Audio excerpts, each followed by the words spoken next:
On February 22nd, 2022, at the invitation of David Brinkman, CEO of DAP Health, I told my story on a stage in almost this exact spot for the dedication of the Annette Block Care Building and the groundbreaking for Vista Sunrise 2, which literally, it was the groundbreaking, and look at it now. And it was really the first time in a long time that, or maybe the only time, that I reflected on my activism. Tinseltown'S Queer 30 years later. I really appreciate this because I didn't know anything about the public access TV series so long ago. Seeing clips of that was really nice, and seeing how it developed over the years. And I love that you're doing this now as sort of a time capsule for this footage that you have and the activism that you've done. And I like how you said that it's not special rights, it's equal treatment, not special rights, or the guests that you had on your show. And that you said, you know, sharing glimpses with each other will hopefully decrease ignorance among everybody. If we all just keep quiet and feel uncomfortable talking about things, it doesn't move ahead, it doesn't progress. And I think this will be really nice to see in the future and see how far we come. And it's amazing how far we still have to go. So I like that you're repurposing these into archival, historical archives. And yeah, I thought it was well done. There was a lot of different elements, and I loved how, you know, you were talking in the beginning and your old, it felt like, yeah, it was the 90s in the beginning, and then I felt like it was nice, like I felt like I was just brought right back into those moments. So I like how you started it that way, and I thought it was great, so good luck. Tinseltown Queer 30 years later. This is imperatively important archival footage here for the queer community. I had never been familiar with Tinseltown Queer's work, and now I'm so glad to have been informed about the incredible journalistic material that he was collecting at a time where queerness was not in the public eye in the way that it really needed to be, asking the thoughtful questions, exposing us to the important activism that was ongoing and being conducted, and just being incredibly ahead of his time at a time where we needed to move forward and move ahead to a better future.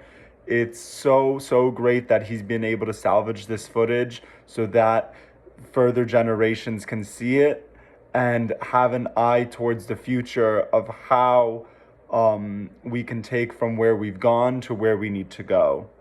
Beautifully done. Tinseltown'S Queer 30 years later follows the showrunner of the television show Tinseltown'S Queer. And over the years, they had a series for over decades amount of time that had interviewed, showcased, spotlight stories within the LGBTQIA plus community. We get to see people from the prominent spotlight, all of these different histories you get to learn about, you get to see and share the experience through these individuals' eyes. And what's so amazing of not only having the ability to encapsulate, honor, treasure these hidden histories at times, but you also get to see how time is of the essence, and the beautiful thing about history teaching us in such a way so that we try not to repeat, or at least hope that the world doesn't continue to follow as they may. Something that sticks with me within this footage is that there is a highlight of a protest pride, celebration. And here we have two individuals, one holding a Palestinian flag, the other one for the state of Israel.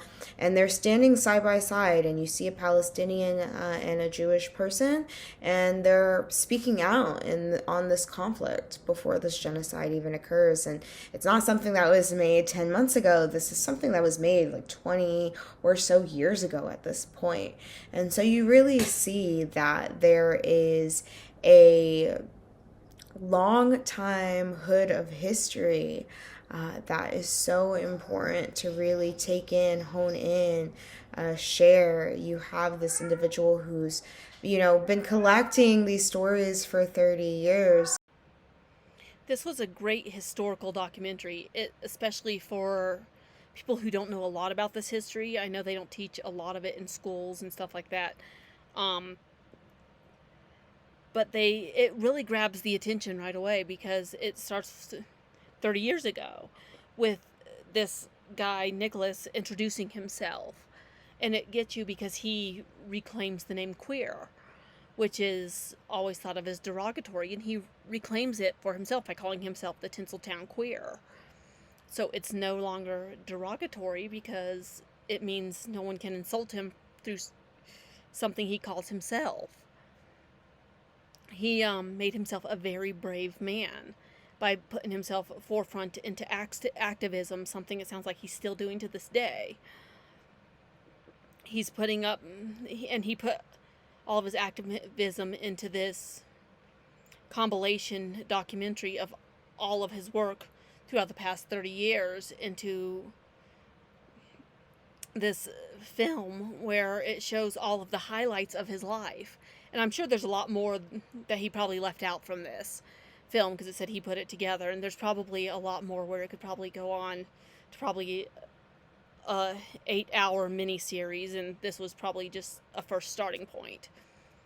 It's really well done because it kind of takes you back down the memory road to the 90s where he really began, where you could look at the flashy clothes and to what he was really doing, to how they were talking, and the flashy clothes where sometimes the jewelry was kind of loud as they would talk, like the earrings and all, and kind of clashing with the microphones, and it kind of took the memory back to those of us who grew up in the 90s.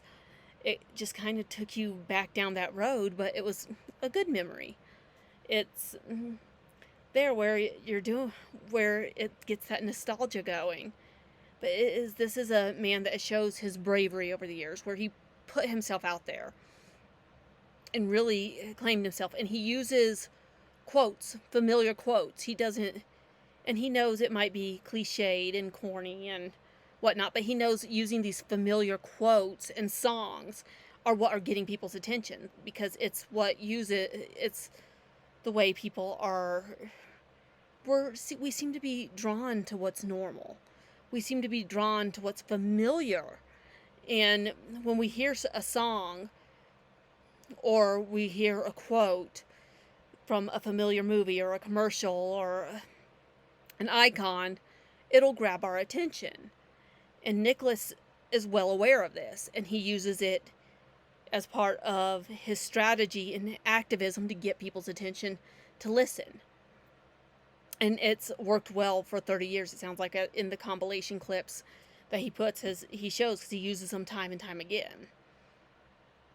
Because it really does force your attention, because you're like, oh, I know that. It's from Smokey the Bear. It's from Rent. It's from all these different things. So he is really well done, and to stick for this for 30 years is really, really brave, because there are probably a lot more moments than were shown in the film where he's really gotten down, and it's been a real struggle to continue, and yet he has. And I'm sure as the years go by, he'll continue to fight until he no longer can. And then there will probably be other people that he's mentoring.